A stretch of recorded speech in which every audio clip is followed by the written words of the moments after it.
Em 22 de novembro de 1910, uma semana após a posse do presidente Hermes da Fonseca, 2.000 marinheiros se rebelaram e tomaram 4 navios de guerra na Baía de Guanabara. Durante 6 dias, apontaram 80 canhões e ameaçaram bombardear a cidade, que na época contava com 870 mil habitantes. Tiros chegaram a ser disparados, matando 2 crianças. O motim tinha como um dos comandantes e principal porta-voz um marinheiro negro semi-alfabetizado, João Cândido Felisberto, de 30 anos.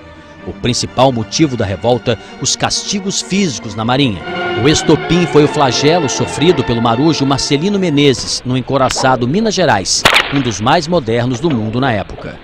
Após um grave ato de indisciplina, teria sido punido com 250 chibatadas.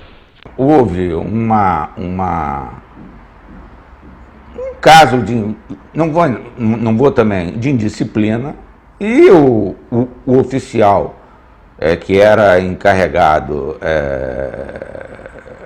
da questão disciplinar no navio estabeleceu essa quantidade absurda de chibatadas, né? O Marcelino sofreu calado, né? Mas eu acho que isso é uma coisa que a gente tem que dar crédito.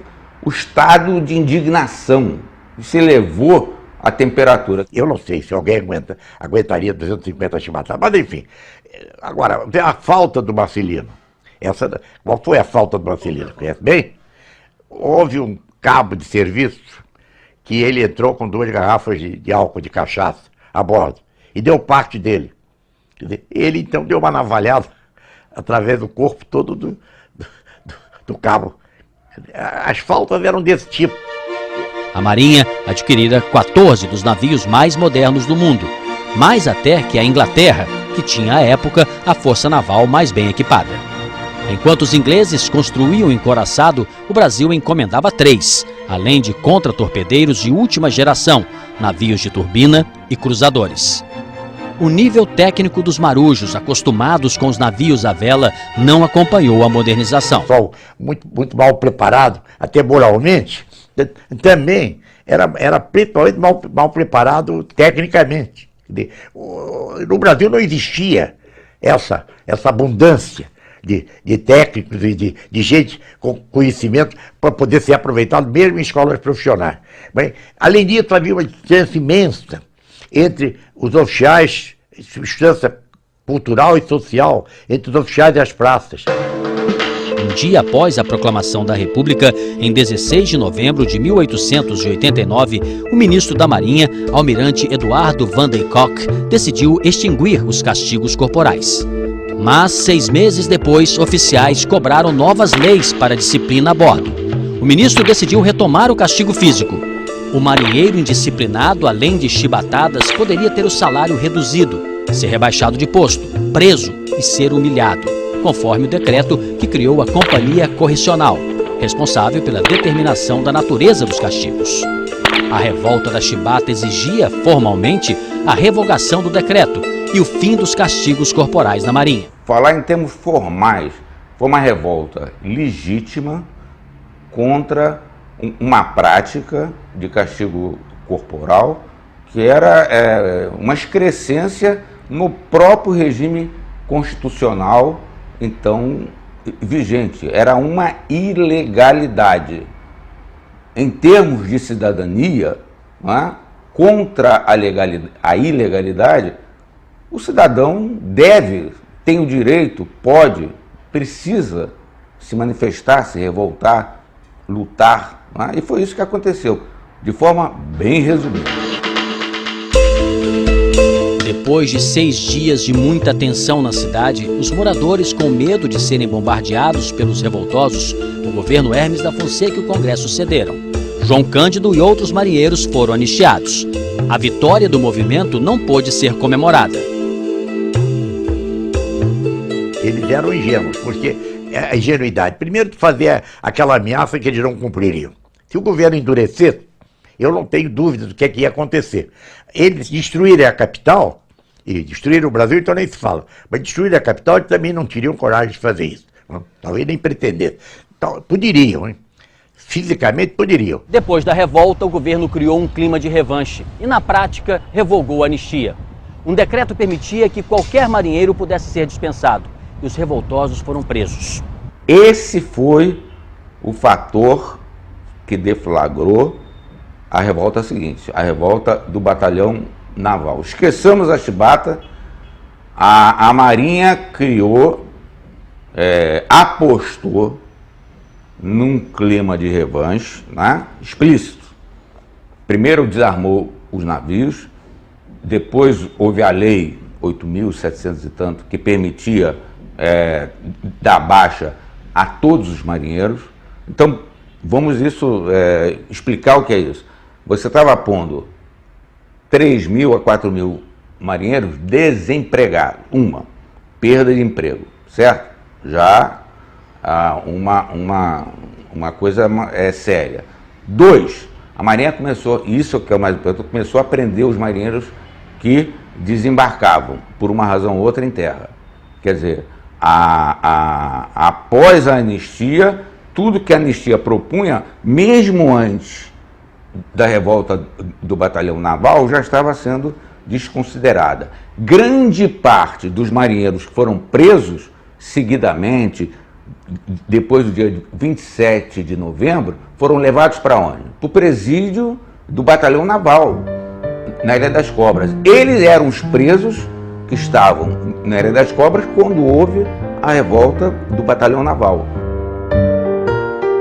Na prisão, só João Cândido e outro marinheiro sobreviveram. Os carcereiros encarregados de prendê-los, de vigiá-los, etc., eram suboficiais do batalhão naval, carcereiros. Um dos únicos que escreveu um relato vivo da situação, que era o sargento Sobral, foi um dos que participaram dessa questão do assassinato, a gente pode dizer, dos marinheiros e soldados do batalhão naval que estavam no presídio da Ilha das Cobras. Uma prisão, algo incrustado no rochedo, sem ventilação. E aí existe uma série de versões, uns dizem que sim, outros dizem que não. Cal, que puseram cal, outros dizem que puseram outro tipo de material. Na verdade, eles foram envenenados. Não é bem assim, mas as acusações é que jogaram cal neles durante a noite. Isso não é verdade. Possivelmente teriam lavado com cal, mas de qualquer maneira, com cal ou sem cal, o negócio foi bárbaro. Porque morreram 16. Morreram durante a noite 16. E o comandante do Corpo Fuzileiro Lavage, não confiando no carcereiro, tinha levado a chave com ele. Eles durante a noite gritaram a beça, mas ninguém pôde abrir. Mas eles morreram sufocados? Morreram sufocados, todos eles. Não intoxicados, morreram sufocados. Depois houve até um laudo que diz que eles tiveram insolação. Eles tiveram como se fosse insolação, mas no fundo foi bárbaro isso. Há muito tempo. A abolição dos castigos corporais na Marinha foi uma vitória definitiva. João Cândido tornou-se um mito, independentemente de ideologias. Virou tema de livros, símbolos de lutas políticas, nome de um navio petroleiro e inspiração de um samba que, durante a ditadura militar, cantava a resistência e a liberdade.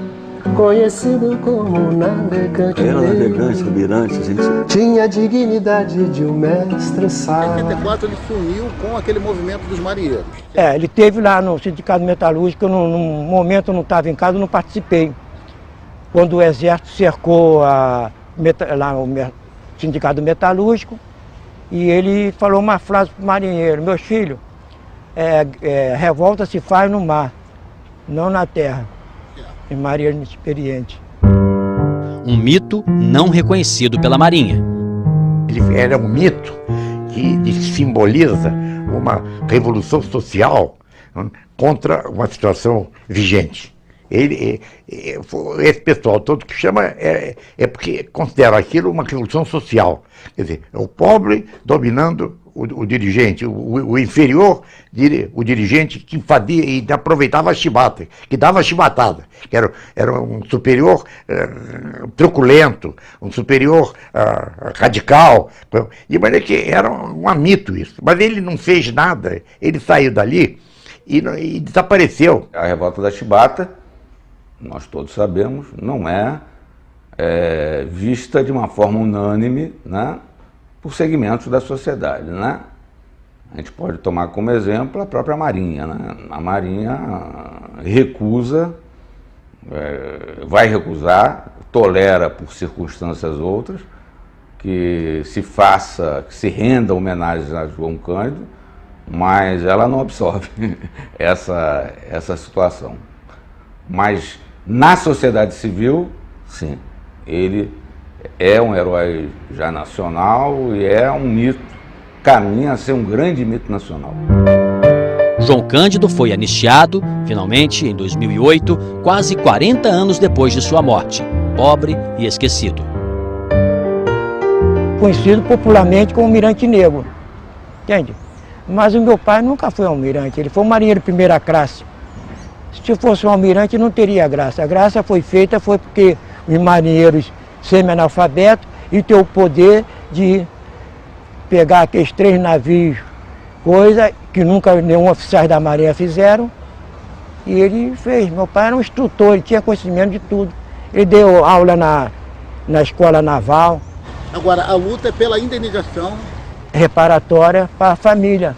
A minha irmã, ela correu também, ela era muito nesse movimento, ela trabalhava nesse movimento, mas ela teria uma decepção também, que ela teve em Brasília, em passeata, mas veio a falecer e não chegou a alcançar isso que ela queria. E quanto ao João Cândido, enaltecer como almirante, afinal de contas a gente quer os nossos almirantes sejam mais respeitados, porque eles são respeitáveis, são, de maneira que te dá um título, para o sambista já deu o almirante, mas aquilo era o almirante compositor, né? Mas aquilo era uma brincadeira, mas esse não, almirante, a ideia, aquele negócio, a ideia de quem chama de almirante é que achava que ele era almirante mesmo, né? E não é. Então, essa criação desse mito, eu acho que a Marinha não pode aceitar. Cara, não pode aceitar mentalmente, mas e reagir contra, tanto que é possível, né? Agora parece que esse almirante de João Cândido do navio, houve uma reação para o almirante, né? Houve uma reação de chamar o almirante, né? João Cândido, paciência, é um nome como outro qualquer. Eu não posso responder pela Marinha, ou por simpatizantes dessa corrente, né, que tenta desqualificar o João Cândido. É muito difícil para a oficialidade da Marinha, para a nossa sociedade, então na época muito violentamente hierarquizada, essa desqualificação ao contrário, né, o João Cândido exaltado, né, e os marinheiros e os oficiais se vendo desprestigiados, para eles é uma coisa, na época e até atualmente, era uma situação insuportável. Agora, cabe a nós perguntarmos, quem tem que mudar? Não é?